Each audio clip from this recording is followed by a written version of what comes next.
Torniamo dunque alla prima pagina del Foglio con l'altro articolo, quello di Marco Valerio Loprete, che dicevamo più interessante a proposito di Renzi. Idee per fronteggiare Merkel è il titolo del pezzo. Dal grande bastone per piegare gli eccessi di austerità all'opzione dell'uscita dall'euro per ridurre gli squilibri con Berlino. Parlano con il Foglio Dixon del New York Times e Reuters, Cram di Policy Network e Auerbach di INET. La missione di Matteo Renzi, Presidente del Consiglio, non finisce in Italia, scrive il Foglio. Fermarsi dentro i confini italiani non basta, ha scritto sul quotidiano della City londinese Financial Times James McIntosh nella sua rubrica per gli investitori. La direzione economica del paese è controllata da Bruxelles, ha scritto il Financial Times. Il suo settore bancario, i suoi interessi sul debito, dalla Banca Centrale Europea, sta parlando dell'Italia ovviamente. Tutti gli osservatori sentiti dal Foglio, dal più entusiasta al più scettico, vanno al punto. Il punto è, nel rapporto con Angela Merkel, cancelliera che va fronteggiata con preparazione, si parrà la nobilitate del segretario del PD. Olaf Cram, direttore del pensatoio Policy Network, pensatoio dei laburisti inglesi, parla di Renzi come di un'occasione, attenzione all'aggettivo, emozionante. Renzi suscita forti aspettative in tutta la sinistra europea, che oggi è ridotta a uno sleepy affair, cioè addormentata. Comunque Renzi non va confuso con la terza via di Clinton e Blair. Come loro incarna una sfida per l'ortodossia socialdemocratica. La sua missione però è diversa. Renzi ha una missione. Tra l'altro c'è stata un'intervista, mi sembra quella di Nicola Porro, per Virus la scorsa settimana, al numero 1 della General Electric in Europa, che è un manager nato a Torino, del quale non ricordo il nome adesso onestamente, però è uno che conta, un pezzo grosso. Ha usato una parola, eseguire, a proposito del compito dei politici. Letta non ha eseguito bene, Renzi deve eseguire, deve essere veloce nell'eseguire. Allora, uno che non è stato eletto, che passa al potere a Palazzo Chigi, diventa Presidente del Consiglio, quindi il vertice del potere esecutivo in un povero paese come l'Italia, colonizzato, coloniale. Uno che passa al vertice di un paese coloniale come l'Italia, colonizzato per meglio dire, senza passare dall'antidemocratico voto popolare e che deve eseguire, voi come lo definite? Deve eseguire, perché il premier precedente, anche lui tirato fuori dal cilindro senza passare dal voto, come quello prima ancora di lui, e siamo a 3 in fila, solo negli ultimi 3 anni, hanno eseguito male, oppure non hanno eseguito a sufficienza o hanno eseguito per quel tanto che dovevano eseguire. Adesso occorre puntare su un'avventura emozionante, come la definisce Olaf Cram sul Foglio di questa mattina. Ha eseguito, deve eseguire. Peccato che non gliel'abbiamo detto noi elettori cosa eseguire e non l'abbiamo votato, per quel che può valere ormai il voto. Comunque è interessante anche l'opinione di questo direttore del pensatoio laburista Policy Network, laburisti inglesi, che parla di Renzi come occasione emozionante, e la sua missione è diversa, la missione di Renzi. 20 anni fa c'erano molti soldi in giro, mentre Renzi deve essere quello che insegna alla sinistra a ridurre la spesa pubblica, riformando le istituzioni in modo da non compromettere la loro funzionalità. Renzi dovrebbe riavvicinare a sé la classe media disgregata, liberi professionisti, insegnanti, ingegneri, che hanno visto le loro fortune economiche seguire strade troppo divaricate in questi anni di crisi. Dopodiché dovrà pure dimostrarsi un leader con la cultura sufficiente ad affrontare la Merkel e una certa visione dell'Eurozona. Più che il leader dell'Europa mediterranea, Renzi può diventare una voce di cambiamento nel dibattito stantio sulla governance dell'Unione Europea. Secondo l'analista del pensatoio dei laburisti britannici, Olaf Cram, secondo dunque Cram, il punto è che Bruxelles pensa di poter gestire debiti pubblici crescenti senza spendere, senza inflazione, senza ristrutturare gli stessi debiti. Attenzione, qua bisogna mettere la mano sul portafoglio quando si sente parlare di ristrutturazione del debito, perché scatta subito il discorso della patrimoniale. Uno schema insostenibile da qui a 10 anni, bisogna ristrutturare questo debito. Renzi, avviando riforme credibili, riconquistando la fiducia della classe media, dovrà utilizzare questa congiuntura per scalfire la mancanza di fiducia dei paesi nordici, forme di mutualizzazione del debito e di riequilibrio dell'aggiustamento che ora pesa troppo su alcuni paesi. Questo deve fare. Ugo Dixon, inviato speciale della Reuters, editorialista economico dell'International New York Times, ha suggerito di recente alla Merkel di presentarsi a Bruxelles con una carota per gli altri paesi dell'Eurozona, un meccanismo che preveda per qualche anno modesti trasferimenti finanziari dagli stati che hanno pagato meno interessi sul proprio debito a quelli che hanno pagato interessi più alti della media europea, pur avendo avviato riforme strutturali. La Germania restituirebbe così parte di quelle risorse drenate grazie alla fuga di capitali dagli altri paesi, dimostrerebbe solidarietà senza accollarsi i debiti altrui, incentiverebbe riforme negli altri paesi. A questa dolce carota Renzi deve rispondere con un grande bastone. Deve affascinare la Merkel, dice Dixon, e poi costringerla a imbarazzarsi.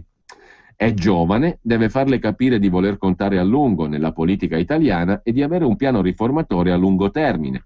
Una volta avviati i cambiamenti in Italia, come sul mercato del lavoro, allora potrà fare accettare modifiche in senso espansivo dei criteri di Maastricht su deficit e debito. D'altronde ieri lo ha lasciato intendere perfino il presidente dell'Eurogruppo, ministro delle finanze olandese Dijsselbloem.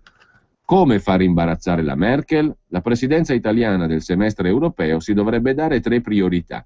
Più accordi di libero scambio, concludendo quello con gli Stati Uniti, facendo avanzare quello col Giappone e avviando quello con la Cina, se conclusi entro il 2020 sarebbero spinta per l'export italiano, poi completare il mercato interno, a partire da servizi e professioni, settori dove Berlino indugia.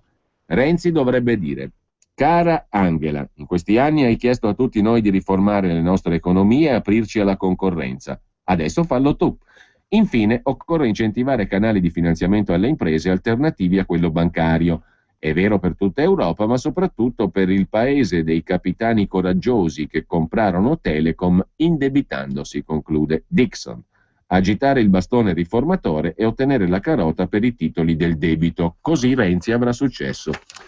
Infine il Foglio interpella anche Marshall Auerbach, capo economista del pensatoio INET, fondato dal finanziere George Soros.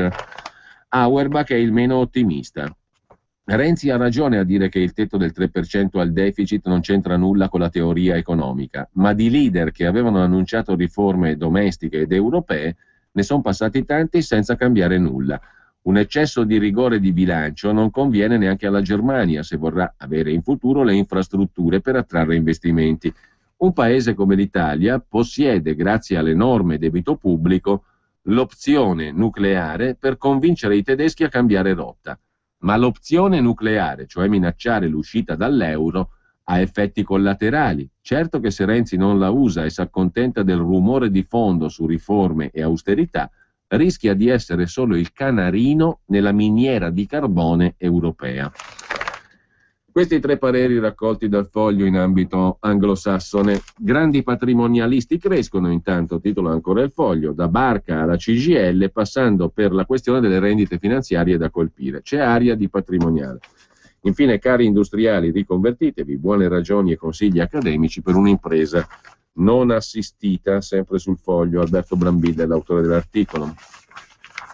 E altro articolo di prima pagina sul Foglio, in barca, è il commento del direttore Giuliano Ferrara sulla telefonata della Zanzara che svela i segretucci del potere floscio all'italiana. Fabrizio Barca è il numero 279 della nomenclatura. Conta un cazzo, scrive Ferrara. Nessuno gli ha mai chiesto di fare il ministro dell'economia. È stato un funzionario bravino in Banca Italia. Poi con Ciampi al Tesoro, poi con Tremonti e Berlusconi, poi ministro del nulla coccolato da Monti e poi lo splash. È tornato a fare il funzionario del Tesoro, fin qui passi. Ma il giovanotto, privo di discernimento politico ma non di ambizione, è stato insignito di un'immagine pubblica ridicola.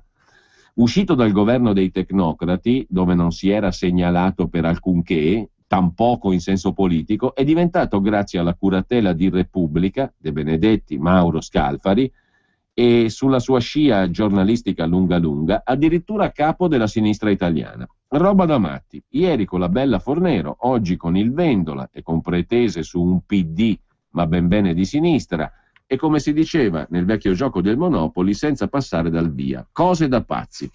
Cruciani e Parenzo, i due sporcaccioni che hanno reinventato la radio, di successo in mezzo a tanta noia, gli hanno fatto telefonare da un finto Vendola preoccupato delle notizie lette su Repubblica.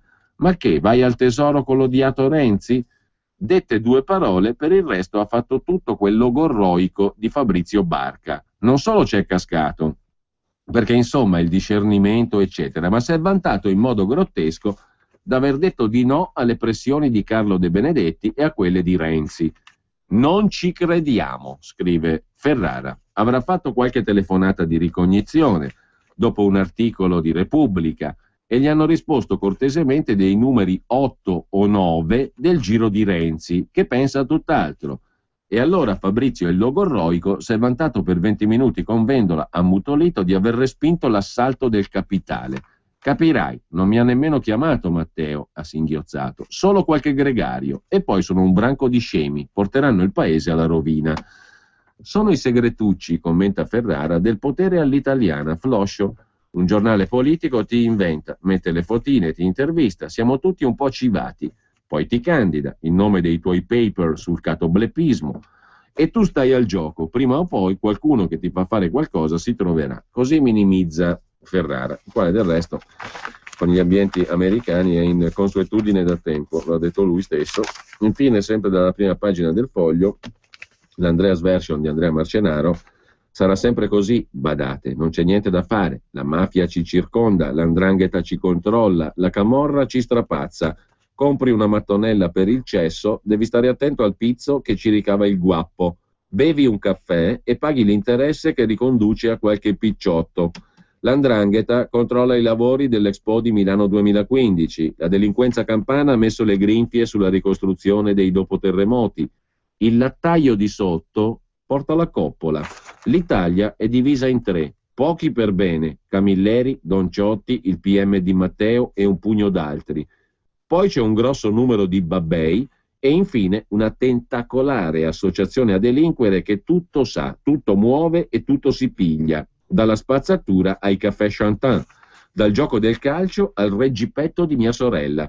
Ecco, mi domando adesso, valeva la pena leggere Saviano per diventare schiavo degli ansiolitici? Conclude Marcenaro, dopo che lo stesso Saviano ha raccontato di essere dipendente, tra virgolette, dagli psicofarmaci.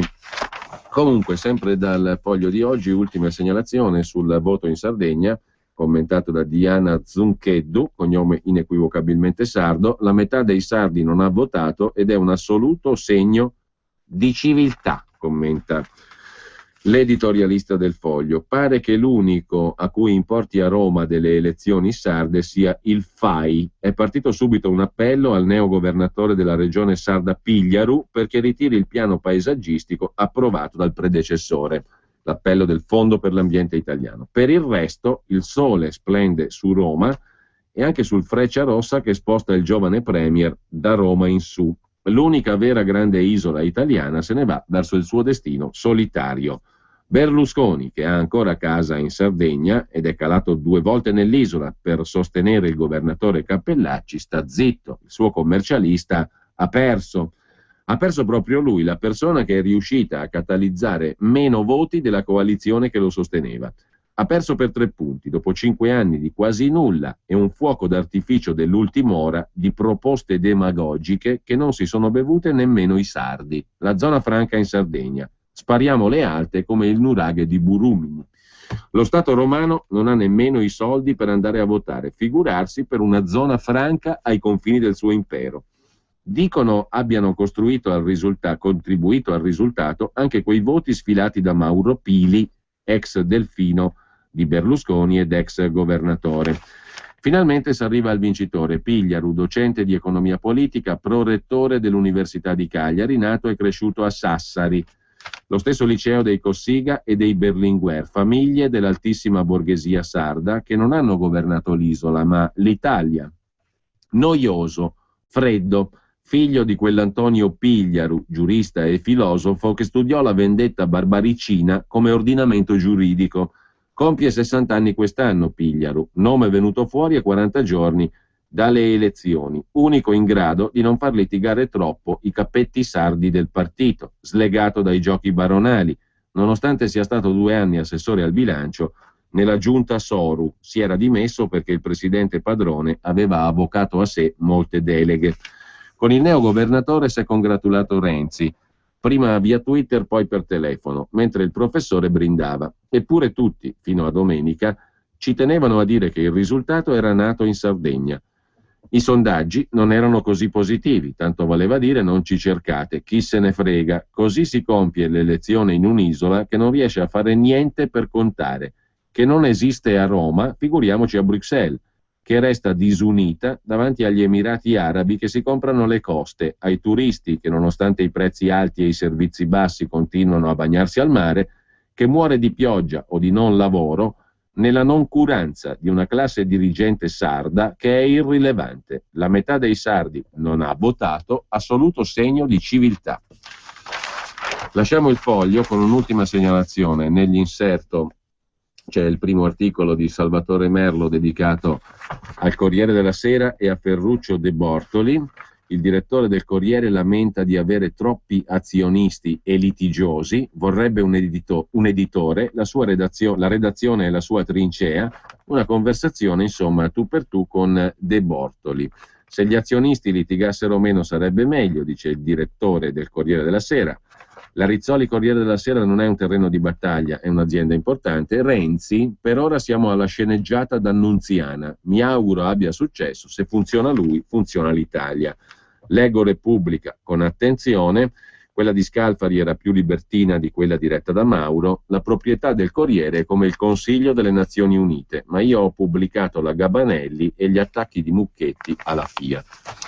L'Unità la prende molto minimale in prima pagina, governo Renzi più vicino è il titolo dell'Unità, intesa con Alfano sulla maggioranza, oggi un vertice per approfondire le questioni programmatiche, resta il nodo dell'economia, no del nuovo centrodestra Del Rio, si torna a un tecnico, Padoan tra i favoriti, viene dall'Ocse. Disarmare Berlusconi è invece il titolo dell'editoriale firmato dall'ex direttore dell'Unità Claudio Sardo. Renzi dovrà fare miracoli per farsi perdonare i modi coi quali ha liquidato Letta.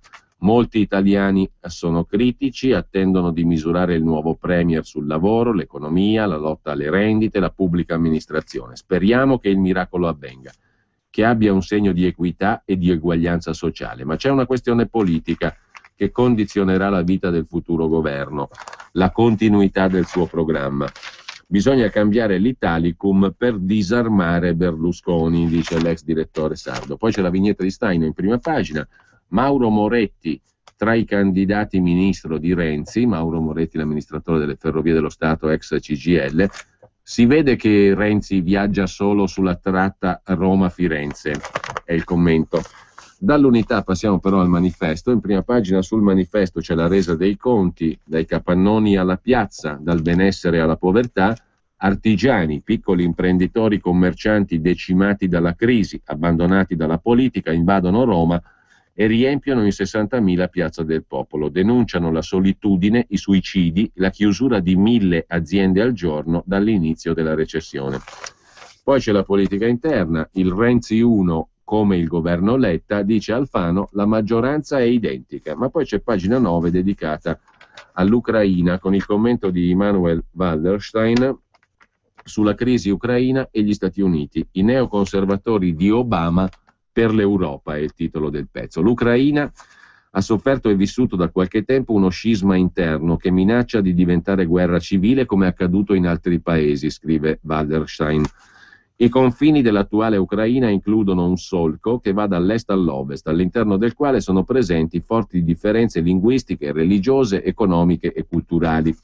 L'attuale governo è accusato dalle manifestazioni dell'opposizione di essere corrotto e autoritario. Non ci sono dubbi, almeno in parte, sulla verità di questa supposizione. Non è però altrettanto chiaro se un governo dominato dall'altra parte, filo occidentale, europeista, tra virgolette, finirebbe per essere meno corrotto e meno autoritario. A livello interno la questione è posta nei seguenti termini. L'Ucraina dovrebbe essere parte dell'Unione Europea o stringere ancora di più i rapporti con la Russia?